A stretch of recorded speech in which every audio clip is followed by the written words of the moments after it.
What's up, everybody? This is our fourth lesson with slide deck, text and questions, and a tutorial video, which I'm making right now on my husband's headset. So sorry if I'm screaming at you, but this text is a short story called Group Chat. Okay, so we are going to walk through our 4-step test taking process, and today is technically day 4, right? So this, if you have not taught these test taking strategies yet, please go refer to at least day 1, and we explicitly go through all of them with the students that day. So as you can see in our bell ringer, we start off without explanation because they already know.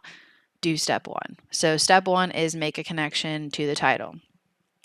They do that. I did change it up a little bit from day 3. Instead of immediately turning to their partner for today, we are going to do the leveling up process immediately. So maybe they share some examples and you share yours. What are 3 types of connections we can make? Hopefully they tell you those 3. And then we go through the examples. These are teacher examples. Feel free to change, obviously. And then we're going to have them level up. And then they're going to share that level up answer with their partner. So this is the partner with the longest pinky finger goes first. That always freaks them out, but they love it. All right. Here we go. So we get right into it. We're on the second step. They're going to read and highlight with their partner the first 3. Nothing's changed here. I put the blanks on the screen in case you would like to do it whole class and on your Promethean or projector. And then I show you the answer key right after. Okay. Independent, they work on this independently because we got to practice that skill. Again, 3 minutes. We're really pushing them, sense of urgency. They shouldn't think too hard about this, right? We're highlighting the bare minimum, get through that. Okay, meat and potatoes, 3rd step. Here we go. Looking for the patterns, all right? If today is day 4 for you, it's perfection because this one is actually pretty hard. And if the kids are like, oh, I can just never read the text and always answer the questions. Yeah, this one's going to prove that you can't. Okay. So I only could answer 2 questions confidently enough to teach my kids that these 2 we can answer without the text. So perfect example if you need to tone them down a little bit and give them a reality check because yes, it's exciting and yes, it works sometimes, but it doesn't work all the time. Okay, 3 minutes with your partner, that's super fast, okay? But again, they're not answering necessarily, but hopefully they are eliminating. And to be honest, there's not a lot of patterns going on. So we're all in here for comprehension today. All right, so number 1. All right, after reading the story, what can you infer? Well, infer is already starting off to be a hard one. I hate that they do this on the first question because you know nothing by reading the questions first yet, right? So we are going to gain information about Maya's decision, which this question is asking about, when we read numbers 2 through 6. So we can always loop back to this question, but we cannot make any inferences because we haven't read, right? So we can eliminate weak answers. So I asked them to discuss with their partners, what do you think the weakest answer is that you could eliminate? Hopefully they say the fact that the teacher will not be able to see their messages. That's false. And you can have a discussion about that. Can we eliminate any others without reading?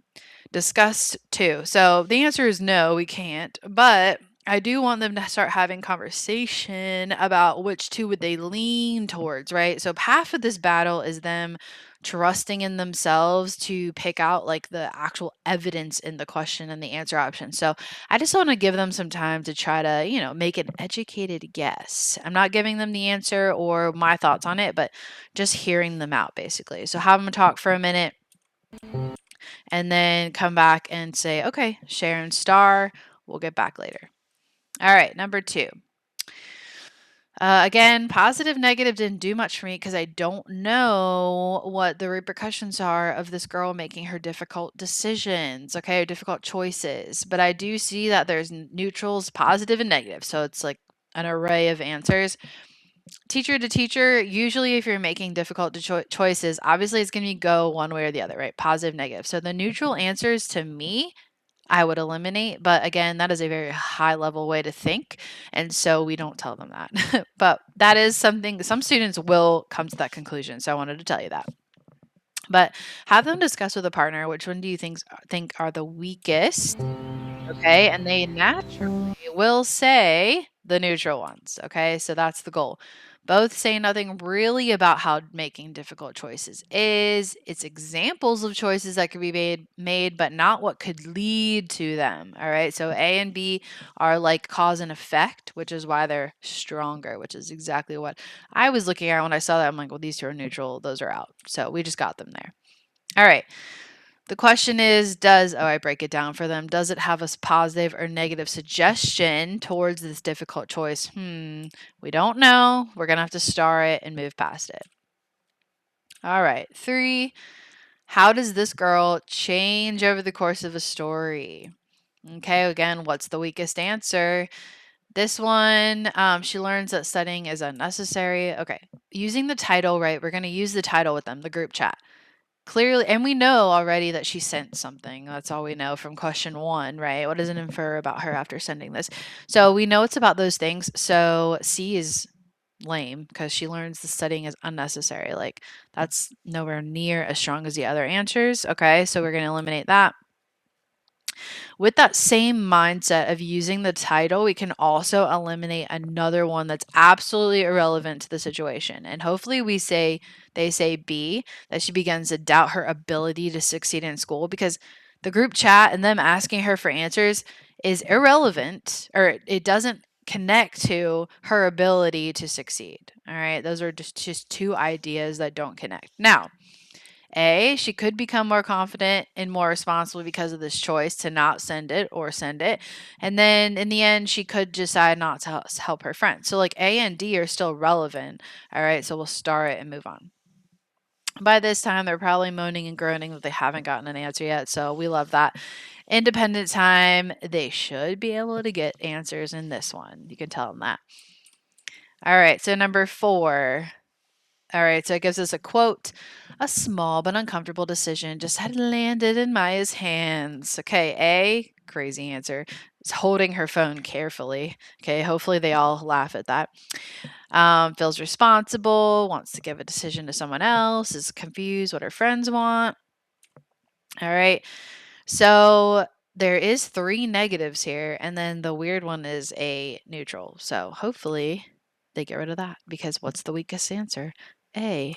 So yeah, holding her phone has nothing to do with it. Okay, so there really is only one good answer here. So 2 are a little off and don't make sense. So which 2 and why? Discuss with the partner. And hopefully they say C and D. Okay, so actually leaves you with the important choice, which we know from questions 1, 2, and 3 already. So it really is the best answer. Okay, so we were able to answer that one. 5, 2 positives, 2 negatives, and it's talking about the theme.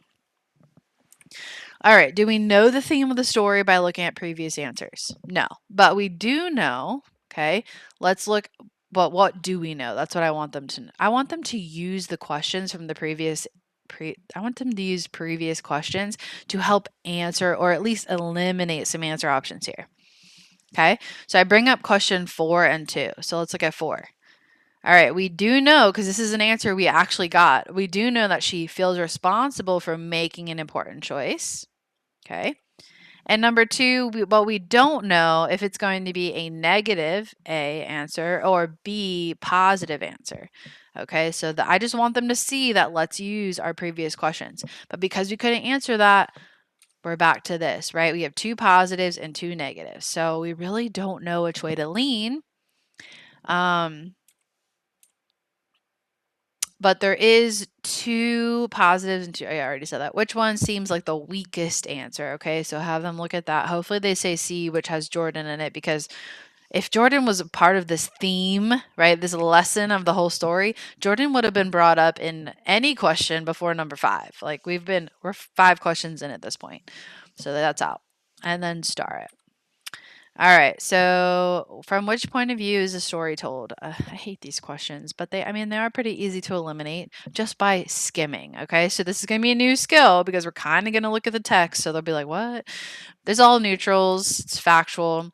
So I say you can skim the text or even look at a snippet of it below this bubble. Okay, even just looking at that could help.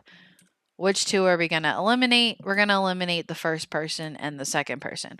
Also, the repetition of third person tells us maybe we should look at it. Okay, so we definitely want to do that.